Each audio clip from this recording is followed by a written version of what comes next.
हम लोग क्या पढ़ेंगे? नागरिक सुरक्षा। ठीक है। अभी हम लोग इसके पहले अपने देश के बारे में पढ़े थे कि हमारे देश में 3 तरह की सेनाएं होती हैं। ठीक है ना? कौन कौन सी सेना? जल सेना को किसी और ठीक, 3 तरह की सेनाएं हमारी होती हैं जो हमारे देश में आंतरिक रूप से किसी भी तरह से हमारी रक्षा करती हैं। और अपने देश के अलावा ध्यान से सुनिए, पूरे विश्व के बारे में भी हमने पढ़ा है कि अगर विश्व में आपस में देश लड़ते हैं वो तो हमारे देश के आंतरिक सुरक्षा के लिए है। अगर देश एक देश से दूसरे देश में युद्ध होता है या आपस में 2 देश लड़ने लगते हैं या कई देश मिल के लड़ने लगते हैं, ऐसी स्थिति के लिए हमारे पास एक और संगठन है, अंतर्राष्ट्रीय संगठन, जिसे हम किस नाम से जानते हैं? अभी कल ही हम लोगों ने पढ़ा है उसको, संयुक्त राष्ट्र संघ। उसमें कई सारी संस्थाएं हैं जो हर देश की मदद करती हैं, जो उसमें जुड़ा होता है। अब सुनिए कि नागरिक सुरक्षा होता क्या है। नागरिक सुरक्षा, कभी भी आप देखते हैं ट्रेन कोई लड़ जाती है, उसमें लोग जाते हैं, मदद करते हैं, पटरियों से लोगों को उठा करके उनको हॉस्पिटल तक पहुंचाते हैं। तो क्या उसमें सिर्फ सरकारी लोग ही मदद करते हैं? ऐसा निश्चित है क्या? नहीं ना। क्या आपके गांव के आसपास कहीं ट्रेन या कोई दुर्घटना हो जाती है तो आप उसमें अपना सहयोग नहीं देंगे? देंगे। तो ये है नागरिक सुरक्षा, जिसमें कि सरकारी और गैर सरकारी दोनों लोग मिल करके काम करते हैं। ये प्रत्येक नागरिक का कर्तव्य है कि हम अपने आसपास में अगर कोई घटना घटती है तब उनकी हम क्या करें? मदद करें। ठीक है ना? तो नागरिक सुरक्षा की जरूरत क्यों पड़ी? क्यों लोगों को सुरक्षित करने के लिए ऐसा जरूरत पड़ा? क्योंकि हमारे देश पे 1962 ईस्वी में चीन ने आक्रमण किया। ठीक, उस समय जान माल की बहुत सारे लोगों की क्या हुई? नुकसान हुआ। और ऐसा कोई संगठन नहीं था कि जो तत्काल जा करके लोगों की मदद करे। जब हमले होते हैं, दूसरा देश हमला करता है, निश्चित मात्रा नहीं होती है कि कहाँ कौन मर रहा है। बहुत लोग बहुत मात्रा में मर जाते हैं। इससे क्या होता है? अधिक मात्रा में जान माल की क्या होती है? हानि हो जाती है। तो ऐसी स्थिति में हमारे पास कोई इस तरह का संगठन नहीं था कि लोगों को जाके मदद करे, उन्हें हॉस्पिटल पहुंचाए, उनका प्राथमिक उपचार कर सके। तो इसको देख करके हमारे देश ने एक संगठन बनाया जिसे हम कहते हैं नागरिक सुरक्षा संगठन। ठीक है ना? इसका उद्देश्य यही था कि सिर्फ हवाई हमले या दूसरे देश का अपने देश पे हमला हो, सिर्फ उसी स्थिति में हम मदद नहीं करें अपने जनता का। बाय द वे, यहाँ भूकंप आ गया, कुछ लोगों का घर ढह गया, उसमें कुछ लोग फंस गए, उसमें भी वो लोग आके मदद करेंगे। बाढ़ आ गया, बाढ़ में बहुत लोगों का घर मकान डूब चुका है, उसमें भी वो लोग मदद करेंगे। प्राकृतिक आपदा इसे कहेंगे। ठीक है ना? यानी कि प्राकृतिक और मानवीय 2 तरह की आपदा में यह संगठन हमारे लिए कार्य करेगा। और इसमें प्रत्येक नागरिक का भी यह कर्तव्य है कि वह लोगों की मदद करे। ठीक है ना? यह तो एक मानवीय धर्म है ना, लोगों की सहायता करना। तो अब लोगों की सहायता करने के लिए यह संगठन तो बन गया, जो कि अभी देखिए कोरोना हुआ था ना, महामारी कोविड-19 हुआ था। ऐसी स्थिति में जो यह संगठन था वो तो कार्य कर ही रहा था। बहुत सारे इसमें शिक्षक, डॉक्टर, सफाई कर्मी लगे थे ना, वो लोग भी अपना योगदान दे रहे थे लोगों को। यहाँ तक कि ये स्कूल भी एक कार्य कर रहा था, यहाँ भी लोग आकर के रहते थे, आस पड़ोस के लोग उन्हें खाना बना के दे जाते थे। यही है हमारा नागरिक सुरक्षा, जिसमें कि सरकारी और गैर सरकारी दोनों लोग मिल के क्या करते हैं? लोगों की मदद करते हैं।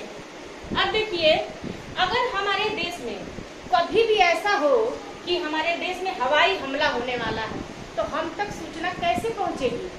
आप कभी देखे होंगे, कुछ दिन पहले तक हमारी मोबाइल में एक अलार्म बज रहा था, सायरन बज रहा था, और लिख रहा था और उसमें बोलता था कि ऐसा अगर अलार्म कभी आपके पास बजे फ्यूचर में तो आप समझ जाइएगा कि हमारे देश पे कोई संकट है। हमें अलर्ट किया जा रहा था, है ना? पहले से ही उसका हमको अभ्यास कराया जा रहा था कि ऐसा घंटी अगर बजे तो हम समझ जाएं कि हमारे देश पे कोई न कोई संकट है।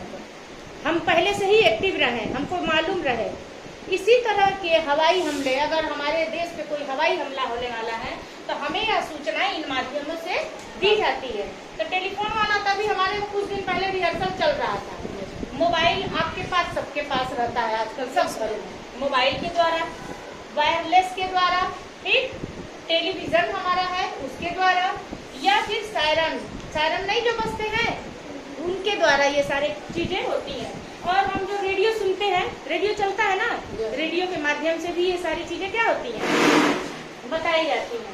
अब देखिए, जब ये हवाई हमला 22 में मान लीजिए हो ही गया, ठीक, किसी देश पे, उस समय में हमें तुरंत नागरिक सुरक्षा मिल ना पाए, सहायता ना मिल पाए, तो ऐसी स्थिति में हम जो आसपास के लोग होते हैं वो हम मदद कर सकते हैं, उनका प्राथमिक उपचार कर सकते हैं। तो प्राथमिक उपचार क्या होता है? हाँ बताइए कोई। हाँ, चिकित्सक के पास जाने से पहले, डॉक्टर के पास जाने से पहले जो उपचार किया जाता है उसे क्या कहते हैं? प्राथमिक उपचार कहते हैं। लेकिन प्राथमिक उपचार करने के लिए हमारे पास कुछ चीजें होनी चाहिए, है ना, जो हर घर में होनी चाहिए। जान माल की जब भी हानि होती है तो हमें प्राथमिक उपचार पेटी की जरूरत पड़ती है, ताकि हम लोगों का क्या कर सके, तुरंत इलाज कर सके, और डॉक्टर के पास जाने से पहले वो थोड़े सही हो जाएं, ताकि उनको हम डॉक्टर के पास जाते जाते पहुंचा सके, कि ऐसा ना हो कि रास्ते में उनकी मृत्यु या फिर उनको और दर्द परेशानी हो।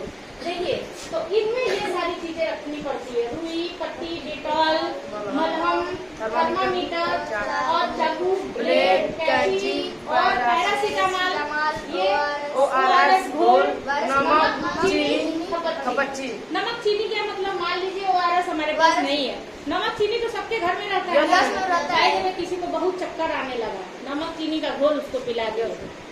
चाकू की जरूरत, कोई बिच्छू काट लिया, किसी को सांप काट लिया, ऐसी स्थिति में उसके हाथ पे पट्टी बांध करके वहाँ चीरा लगाने के काम दिया। और खपच्ची क्या, किसी अंग में कोई फ्रैक्चर हो गया या टूट गया तो डॉक्टर के पास पहुँचते पहुँचते मसल्स में सूजन आ जाएगी, स्वेलिंग होगी, तो फिर वो दबाएंगे तो दर्द होगा।